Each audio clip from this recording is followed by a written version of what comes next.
Hello, and welcome back to another episode of Critical Reactions with your host, Bryan.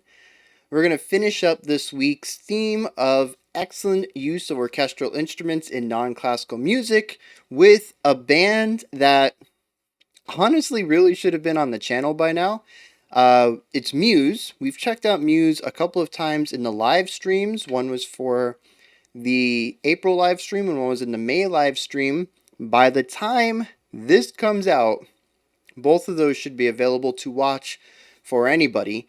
There's just, YouTube blocking videos and that, and I got to edit them so that they're watchable, at least in their entirety in some sort. I don't want to remove segments. So, both of those should be ready to watch, though.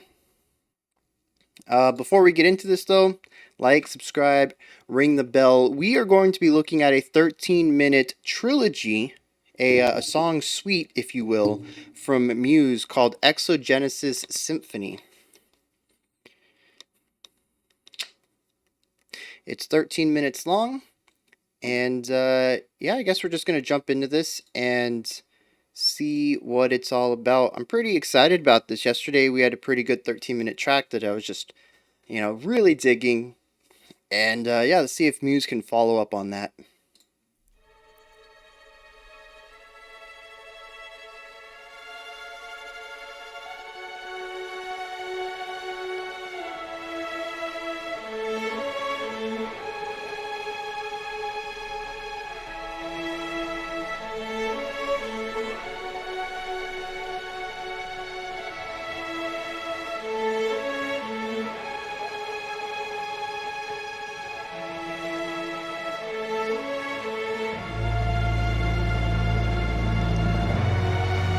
Yeah, nice timpani roll in there. I love hearing timpanis. One of the, I think, less popular orchestral instruments, but it just sounds so good. It's such a good percussion.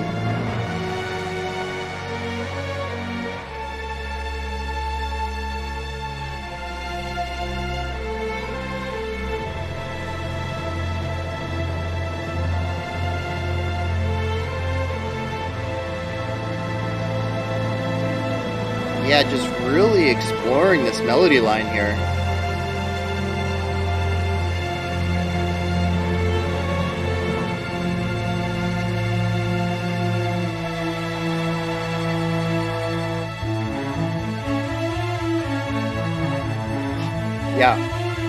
Yeah, that's gorgeous.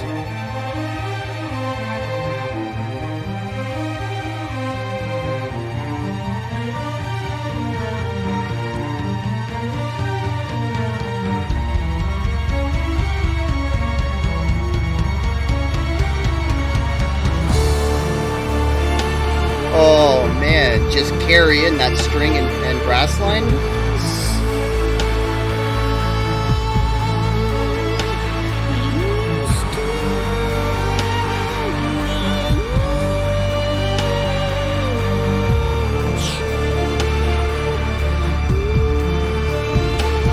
Another group that mixes the rock with the orchestral and the digital.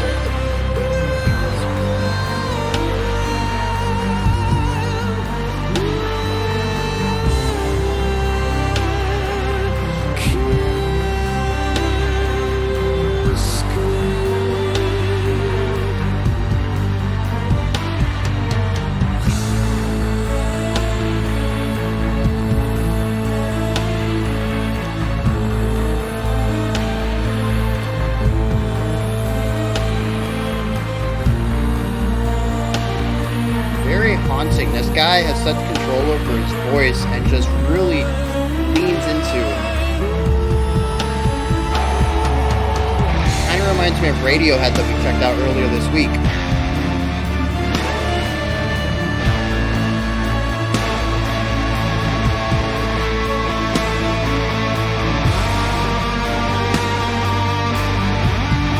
I like how this guitar line is revisiting some of the violin stuff we checked out at the beginning. The underlying violin that was doing the repeated notes.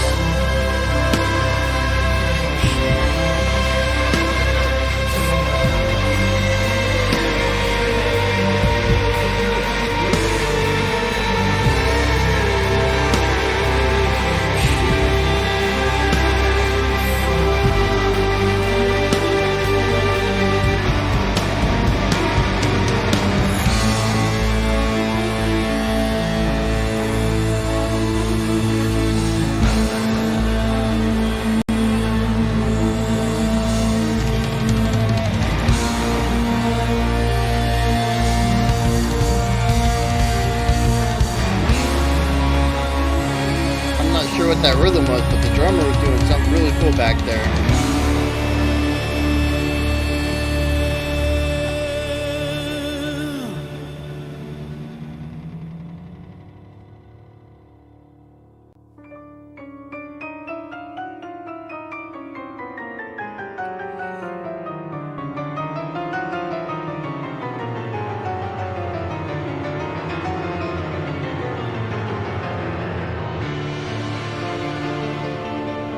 All that dissonance evolving into beauty.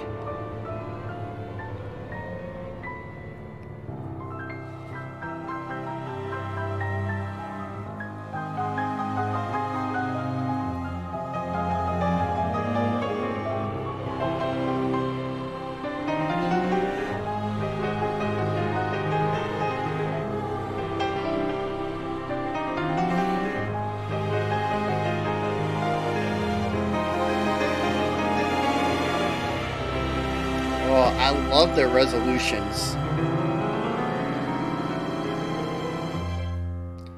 They utilize a half-step resolution so often, and it's a powerful resolution that allows some idea of release, but it still holds on a little bit of tension, which is just crucial to the sort of characteristic of atmosphere they're going for in this song.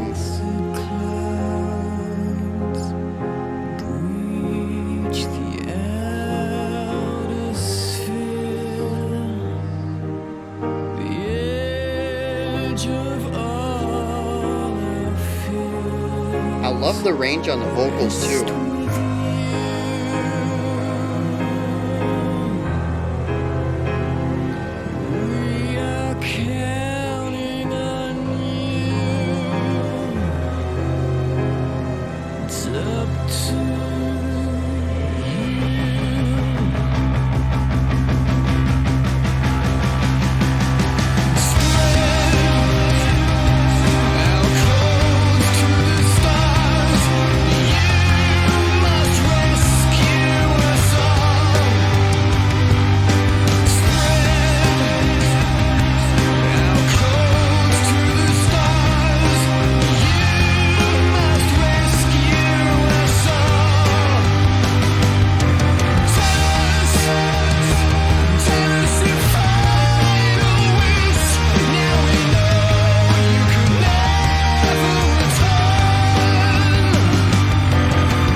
So that part needed to feel more majestic than everything that came before it in part one.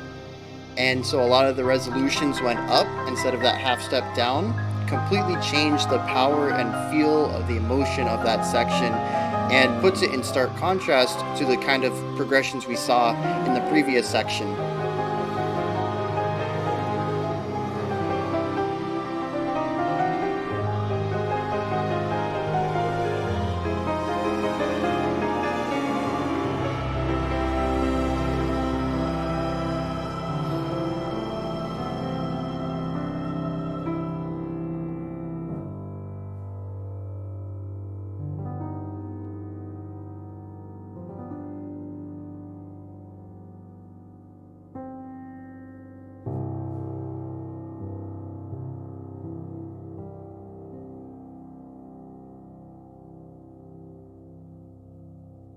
So part 2 is bookended with these piano solos. And it's interesting that part 3 isn't a smooth transition into it like our first two movements. This third movement is a separate entity.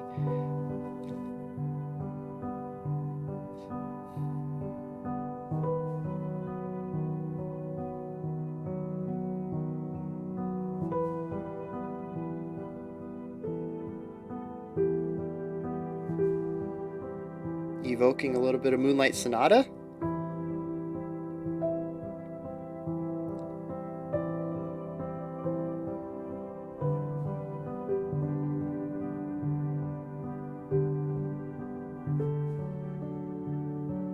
And we got a a waltz, a 3/4. Not really a waltz, more of a 3/4. There isn't really much of an emphasis on the first beat.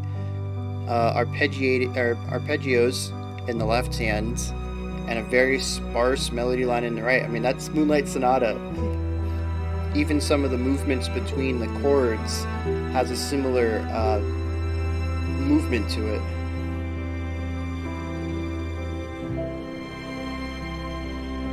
So it's really cool to see that inspiration there, and then how they've evolved that inspiration to its own idea.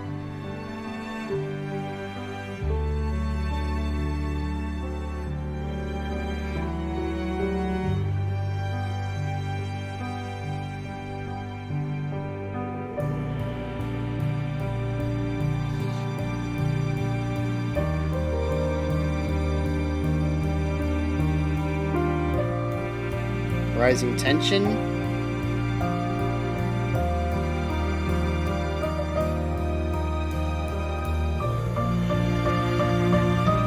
Tempo increase, okay.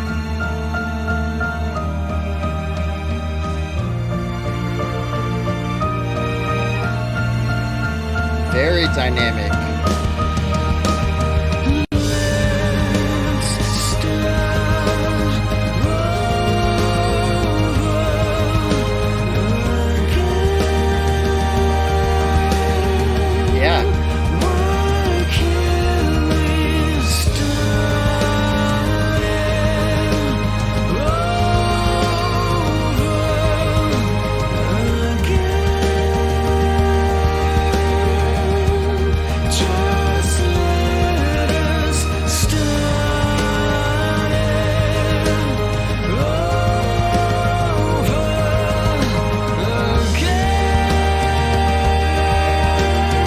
Time he does again, he opens up more of his vocals.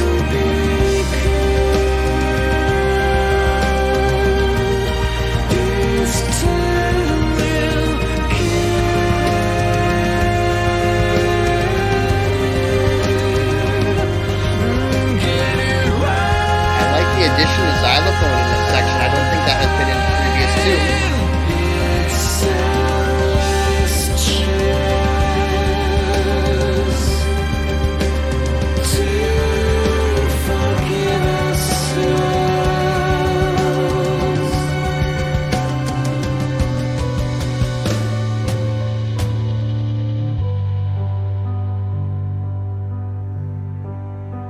Alright, we return to this.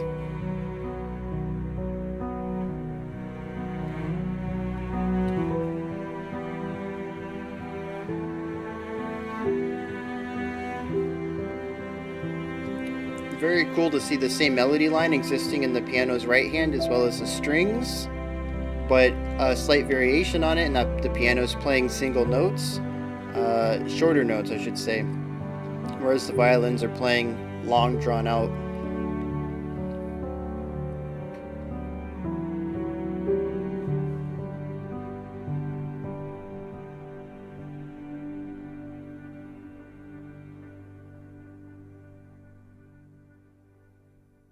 Yeah.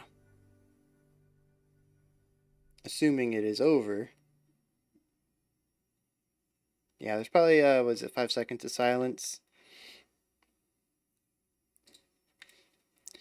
Yeah, that was, I dug that.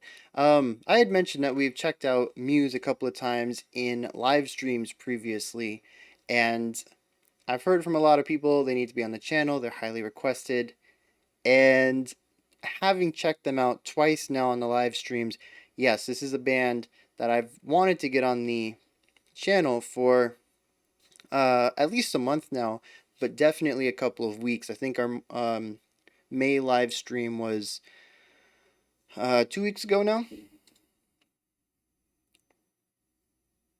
Yeah, 2 weeks ago. So yeah, it's I've wanted to get them on the channel for sure. I really enjoyed what I've heard so far, and it is just not what I thought they were. For some reason, I thought they were more generic, more of just like your standard radio rock, radio punk kind of stuff. And yeah, no, I've heard 3 songs from them now, and they're all just phenomenal. I need to get into this. Um, so yeah, let's look at some of the things popping up in here.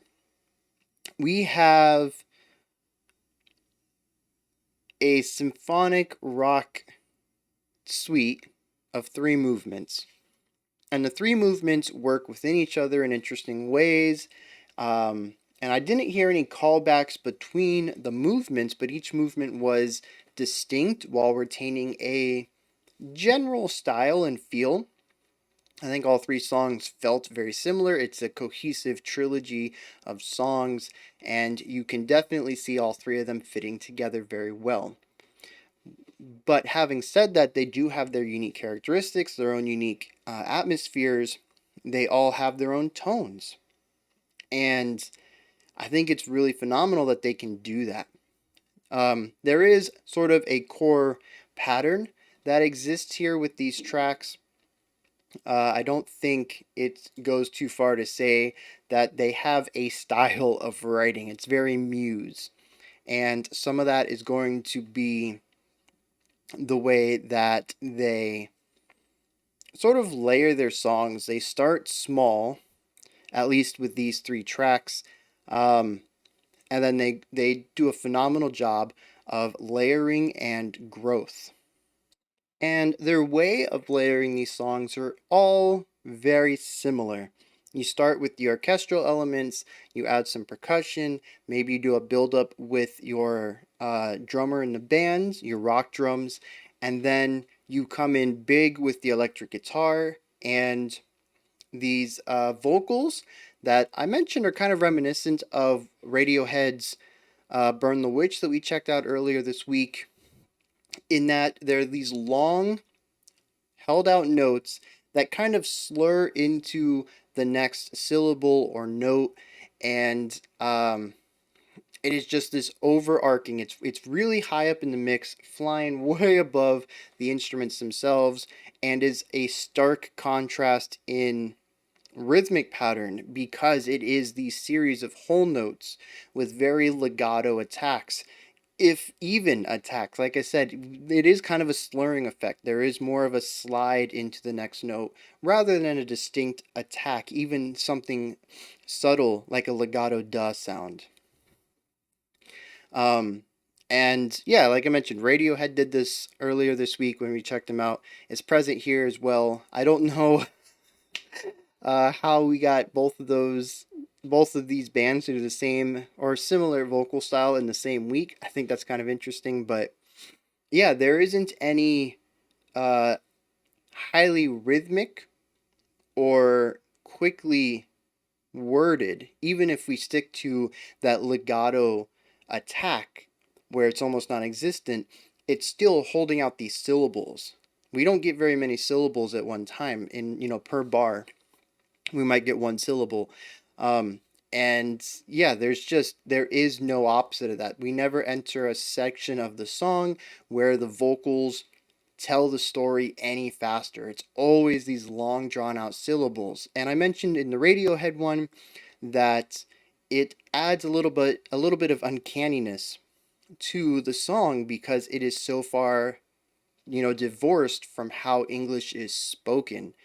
Um, it just sounds so odd to hold these notes out for so long, and it creates a certain tension. And once again, I I did not expect to make so many Radiohead comparisons this week. Um, but once again, there is this underlying tension in the first 2 tracks that is amplified by the vocal delivery because it is so uncanny. It grinds against sort of what we tend to hear as normal in sung words. Um, and it just adds more tension to the track. And it gives this underlying feeling of unease. And the first 2 sections do a phenomenal job of making that unease, that tension, that friction, that dissonance part of its atmosphere to begin with. And the vocals just amplify it, it adds to it, it makes those sections just very tense. One of the things they did often in the first 2 sections, I brought it up, was these half-step resolutions at the end of their 4-bar, not 4-bar phrase, but the end of their chordal phrases, they're chord progressions. The leading tone, the third chord in the progression going to the fourth, was usually a half step down. And I mentioned that it's not a super strong resolution because it doesn't completely dissolve tension, but it does a very effective job at sounding like a resolution. It doesn't sound odd. It doesn't sound weird. It doesn't sound like they picked the wrong chord. It fits. It tends to be a palatable resolution, but it doesn't diminish the tension, which is what they were going for in um, the first two movements here. Was high tension, just pure atmosphere, and utilizing all their layers to obtain that. Now, the second half of the second movement, changed it up a little bit, and we went to something more powerful, more, what's that word I want? Um, Victorious, maybe? But our resolutions completely changed to help aid the song with this shift. Instead of doing these half step downs, we resolved upwards. Um, I don't know how far we resolved upwards. It was either a third or a fifth, but definitely something a lot more dominant than a half step. So, yeah, just really good job at understanding music and how to utilize it to create certain emotions and atmospheres. And then, of course, the third movement, Redemption, the entire atmosphere was just very positive, and it went well with the concept of redemption, which is the title of the third movement. Um, and it was a song that gradually got stronger and stronger as we went. I mentioned that the vocal line was, I don't know how much of the sentence was repeated, but the sentence always ended on the word again. And the first time it was very much a head voice, a falsetto, a little bit weaker. The second time was mixed, and the third time was almost all chest. It was more powerful, more dominant, more sure of itself, and just this gradual movement towards, redemption. It is not something that pops up instantly. It is something you have to work towards, and I like seeing that gradual shift from the uncertainty to the being sure of yourself, the certainty, in that. That worked well with the way that they were using their chords to make the song sound more larger with every loop of the riff, the pattern. Every time we ended that phrase, our resolution was stronger and stronger. And some of that just could come from the layering. The more instruments you have, the bigger it sounds, the more certain of itself, the larger the sound is. And that had something to do with it as well. But I'm pretty sure they were changing up some of the chord progressions. And they started with a weaker resolution and moved to a stronger one and then a stronger one. And yeah, they just have a real strong sense of how note relationships can affect the feeling that a listener is going to get for a section. Like, they just nail that every single time. Something else I really love is the way that they incorporate instruments. I was a little worried at the beginning because it seemed to be very string dominant, and it's called Exogenesis Symphony, and I know I could just be reading into the title, but when someone puts symphony in there, in a song name or a band name, if you're going to call yourself a symphony, but when I see the word symphony, I'm expecting an orchestra, right? And I expect the orchestra to be used well. You are drawing attention to the fact that you're evoking the image of an orchestra, of the symphony.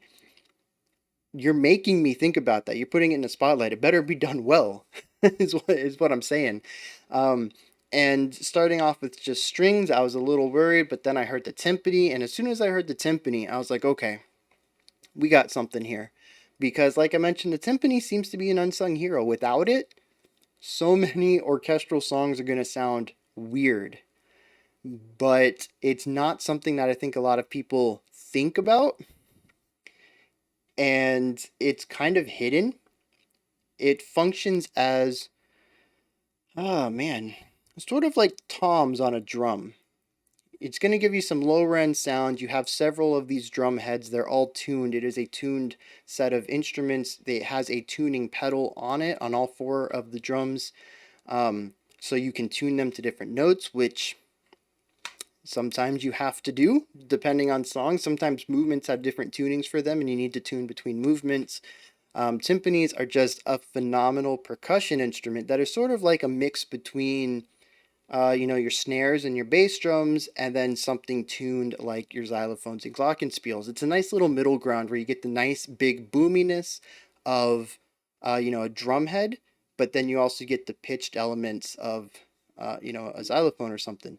And it's just a wonderful instrument. It has this nice warmth to it, and you just don't really see it that often. And to kind of hear it front and center, I knew I was in for a good time. Um, and then, of course, the band just took off, the orchestra. It's interesting too that I didn't really hear much of the band. The singer definitely had spotlight, and the guitar had one moment in the first movement where it was playing the violin part from the intro. There was an underlying violin part that was doing a lot of really quick back and forth, basically like a violin idea of tremolo picking, just these 16th notes, I think they were, just back and forth on the bow, just and holding a note. And of course, as I've come to find out with all the Muse songs we've checked out, the lead singer who plays guitar does a lot of this tremolo picking. He's not really one to hold out notes, at least from what I've seen. So to see that incorporated in the violin was a nice little nod to his writing style. However, to see it re-implemented into the guitar part when the guitar came in, and then have the violins underneath holding out longer notes in the same pitch, so you have this nice idea of getting the like textural harmony. You're getting the texture of the bowed violin, just these long notes with that really warm bow sound. And then sort of the harshness of the repeated attack in the electric guitar. And yeah, it's a really cool sound when they put them together, and it's a nice nod to what we had seen just moments earlier. Um, so yeah, it's these little moments of seeing like their ideas of their rock personalities, the how they typically write and compose their rock pieces, being utilized with other instruments in the orchestra in ways that are more appropriate for that instrument. It's really cool to see that clash. We kind of saw that yesterday, I think. Sort of seeing some metal ideas show up in the symphonic instruments, and then vice versa. But yeah, other than that guitar part, I don't really remember hearing the bass. The drums had a couple of moments where they were super present. They had some really nice runs. I think it was at the end of the first movement.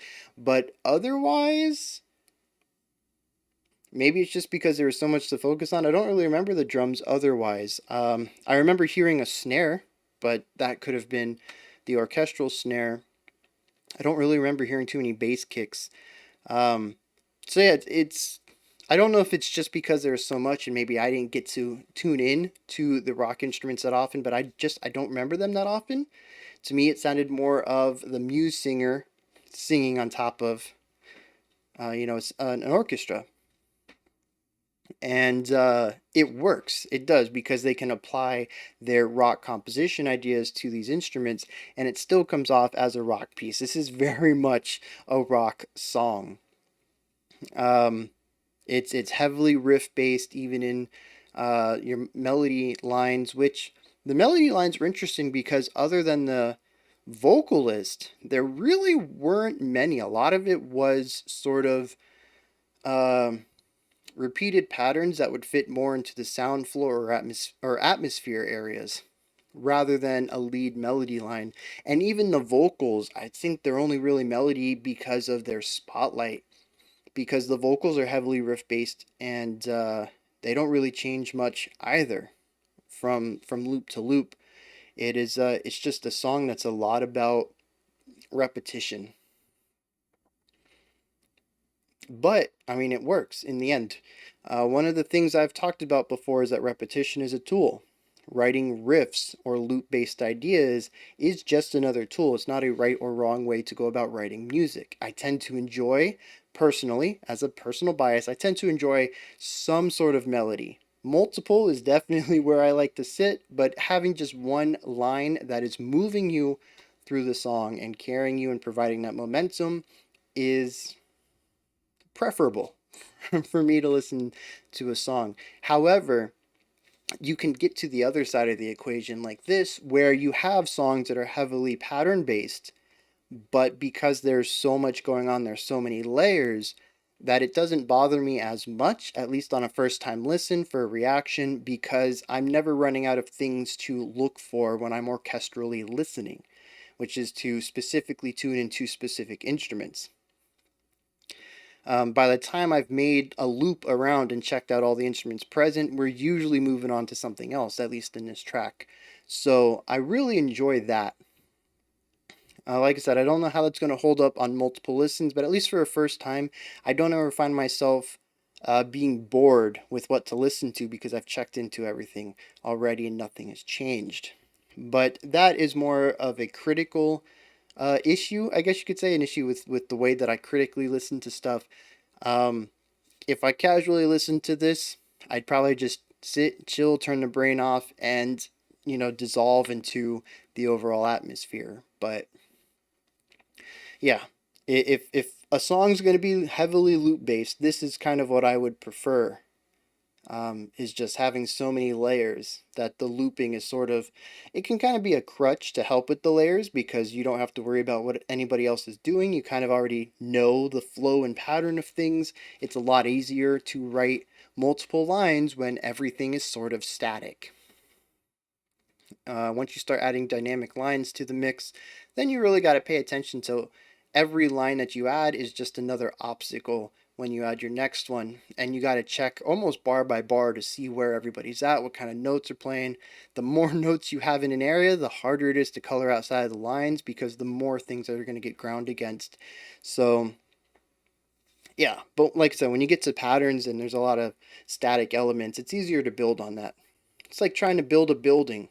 You would rather have all the bricks stay in the same place, exactly where you place them, a static wall, than having the wall constantly changing on you and having to double check where blocks have moved to before you place your next bricks. So that's a really poor analogy, but I hope it, I hope it kind of delivers the idea of building layered-based music with loops rather than moving melody lines.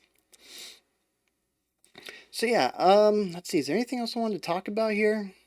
We touched on the atmosphere. We touched on the vocals. We touched on the instrumentation. We touched on a little bit of theme and variation.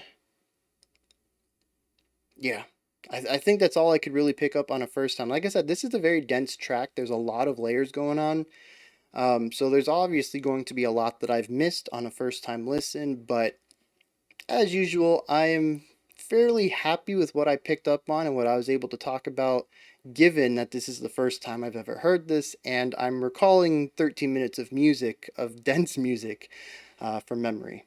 So, those are my thoughts on Exogenesis Symphony by Muse. This is where you guys come in, though. Hit me up in the comments.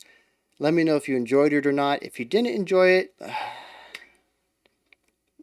I guess let me know why. I'm kind of curious. I can see people finding this maybe just passable,